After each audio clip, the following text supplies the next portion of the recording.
En RPP Noticias, los acontecimientos más importantes del momento tratados a fondo.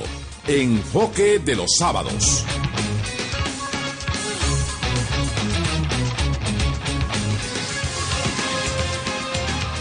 Son las 9:08 de la mañana, estamos en ampliación de noticias y efectivamente, tal como lo hemos anunciado, en Enfoque de los sábados, tal como lo hemos anunciado, está con nosotros la doctora Patricia Salas, ministra de Educación.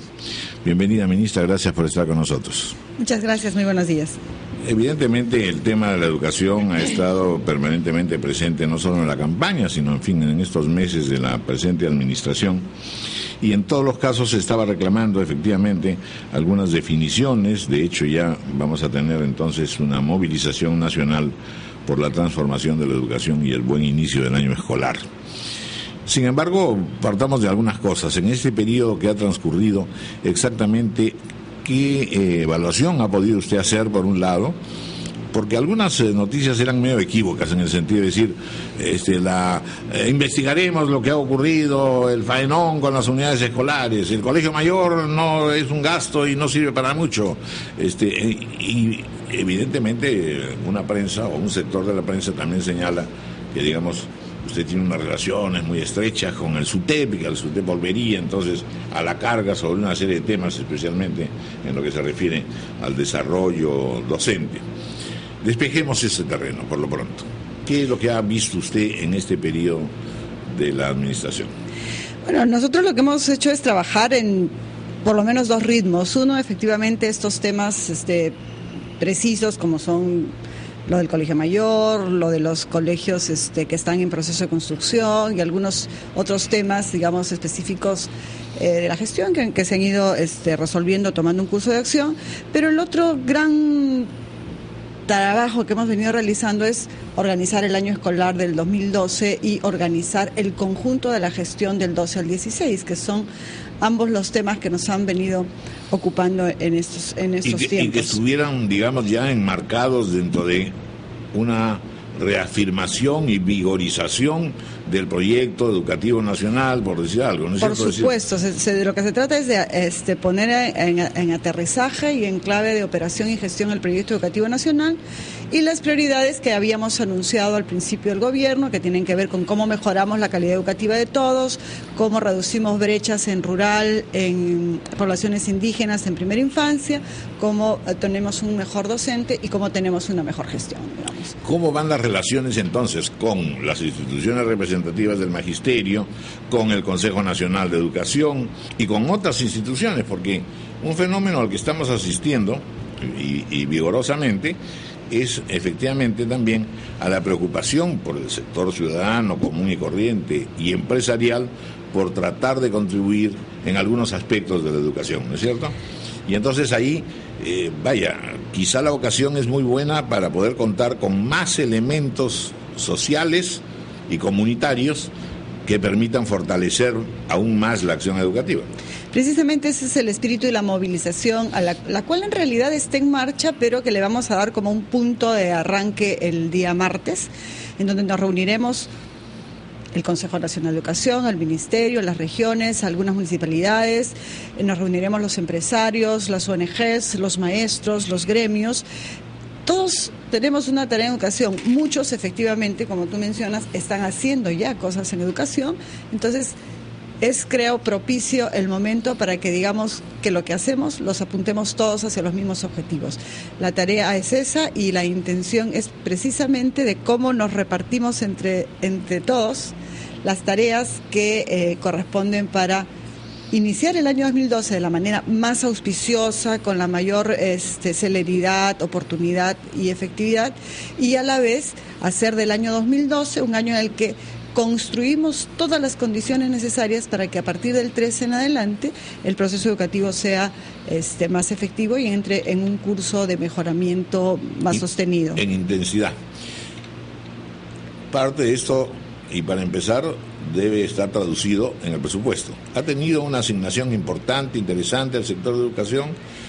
Imagino que nunca suficiente, siempre uno aspira a más, pero en todos casos sí hay una demostración palmaria de que hay un interés en apoyar más a la educación presupuestalmente? Sí, efectivamente, hemos tenido un aumento presupuestal superior a lo que en los últimos años ha habido en educación.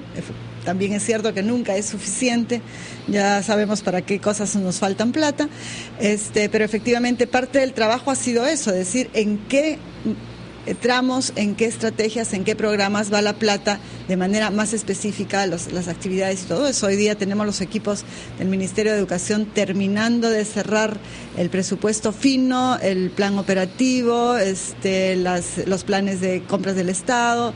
Estamos terminando de cerrar eso y eso es lo que nos permite también ahora decir a otros actores, pongámonos en el partidor, estamos listos para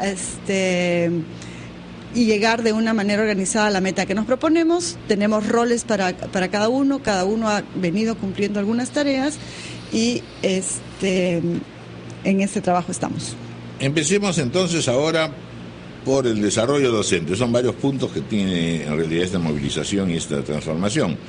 Vamos a irlos viendo rápidamente en sus alcances principales. Pero sí tengo interés a partir del tema del desarrollo docente, que a veces se confunde con que solamente es un reclamo de sueldos y a veces se confunde en que solamente aquí el tema es si el SUTEP persiste o no, pervive o no como el gran director del proceso educativo. Bueno, empecemos por lo último. El SUTEP, como organización sindical, que le corresponde negociar las condiciones laborales de sus agremiados. Ahí tenemos un tipo de relación que está en curso en la Comisión de Trato Directo, que es como la normatividad laboral lo establece. Y la otra es uno de los actores con los cuales se formula, se promueve y se moviliza el proceso educativo, como lo son otros actores también, y en ese sentido nos parece un interlocutor válido, nunca el único. El punto clave es en realidad calificación y progreso y mejoramiento del trabajo docente. Claro, para nosotros es y de la calidad del docente. Retomar el ritmo de la calidad de la profesión docente, que el docente se reencuentre con su profesión y el docente se reencuentre con la sociedad, que la sociedad le dé una clara señal que necesita de él, para que el docente tenga también una clara visión de lo que es su responsabilidad. Por eso partimos de eso que le llamamos un acuerdo sobre criterios de buena docencia, que es un trabajo que ha hecho el Consejo Nacional de Educación desde hace 2 años. Ahí tenemos una suerte de, me parece que son 20 o 25 puntos, en donde decimos, esto esperamos de ustedes, señores docentes, y para eso nos preparamos, y como Estado nos comprometemos a que la capacitación vaya en ese sentido y a que se tenga el soporte es suficiente. Un progreso saber exactamente ahora, no con ninguna tendencia ni con ninguna, ningún prejuicio, qué cosa es lo que necesitamos hacer para que el docente mejore y mejore su condición educativa. Efectivamente, como también es lo cual es un gran logro, porque no ha habido acuerdo en realidad sobre cómo se mide la calidad y la eficiencia del maestro. Ni el cómo ni el qué. Ya. Porque cada uno tiene una idea distinta de lo que debe ser o hacer el docente.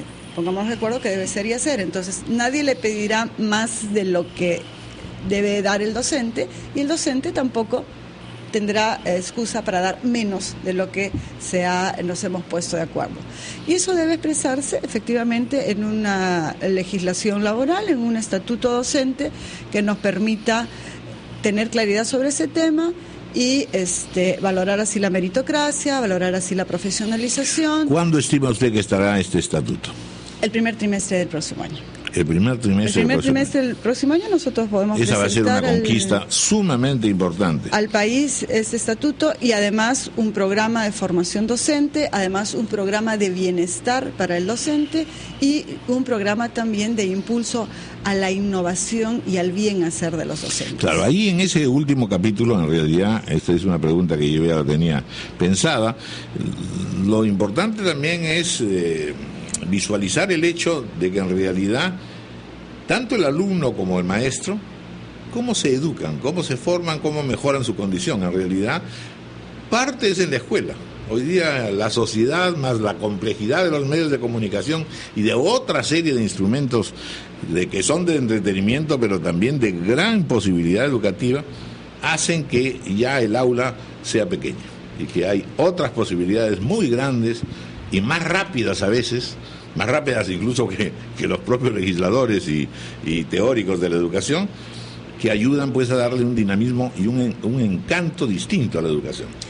Y que le genera otro desafío, porque entonces la escuela ya no cumple el rol de informar a sus estudiantes acerca de la cultura general, por decirlo de una manera. Ya está más fuera de la escuela que dentro de la escuela. La información básica está en cualquier lado de manera más dinámica de lo que nosotros podemos hacer en una hora o hora y media de clases. Entonces lo que ahora tenemos que enseñarles a nuestros alumnos es cómo buscar información, cómo discriminar entre la información que tiene valor y la que no tiene valor. Y cómo además respetar los derechos intelectuales, es decir, que la información no debe dar lugar al pirateo, cosa que ya sabemos que es complicadísima hoy día. Que tiene que ver con cómo ayudamos a diferenciar el proceso creativo del estudiante del proceso copiativo del estudiante, ¿no es cierto? En donde el maestro aparece con nuevas responsabilidades, ¿no? Una, por ejemplo, es leer con atención lo que trae un estudiante. Los que estamos en las aulas sabemos claramente, digamos, distinguir entre la escritura de un estudiante.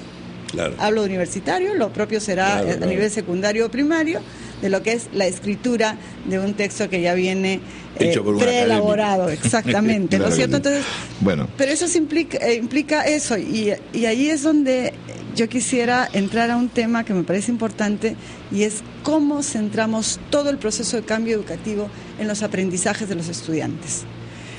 El objetivo es ese, que viremos toda la lógica y el sentido de lo que hacemos dentro de la escuela, en el sistema administrativo, digamos, de la educación y en la opinión pública, en los aprendizajes. ¿Cómo logramos que nuestros alumnos, nuestros estudiantes aprendan y ponernos de acuerdo en qué queremos que aprendan? Ahora, esa es una tarea colectiva. No solamente le corresponde a los planificadores de la educación, no solamente le corresponde a los maestros, le corresponde a los padres de familia, le corresponde a otras instituciones sociales y culturales, etcétera, ¿no?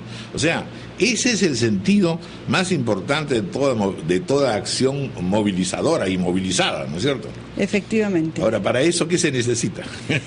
Hacer una gran tarea de entusiasmo y de persuasión, vaya. Es una gran tarea de entusiasmo y persuasión, pero también es distribuimos tareas, no solamente roles. Cada uno tiene un rol, pero también distribuirnos como tareas concretas, ¿no es cierto? Entonces al ministerio le toca planificar, poner los lineamientos, dar los soportes, poner programas. Al gobierno regional le toca la gestión de las escuelas, por lo tanto, a partir de ahí, cuáles son las tareas concretas ABC. A los padres de familia les toca mandar a los chicos al colegio. Es la primera gran tarea, mandarlos al colegio. Si es con un buen desayuno mejor. Así es.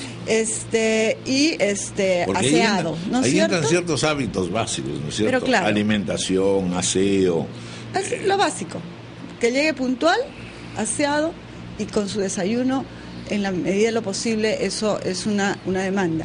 Y la otra, que les dé espacios de juego, recreación, de bienestar emocional. Eso es muy importante, que le dé la familia a nuestros niños que van a la escuela. No podemos olvidar tampoco que en esas tareas está también el hecho de que el niño o la niña, en algunas ocasiones, sobre todo en áreas muy deprivadas, también tienen que realizar trabajos en el hogar y trabajo. En ese caso, lo que le pedimos a la familia es organizar el tiempo.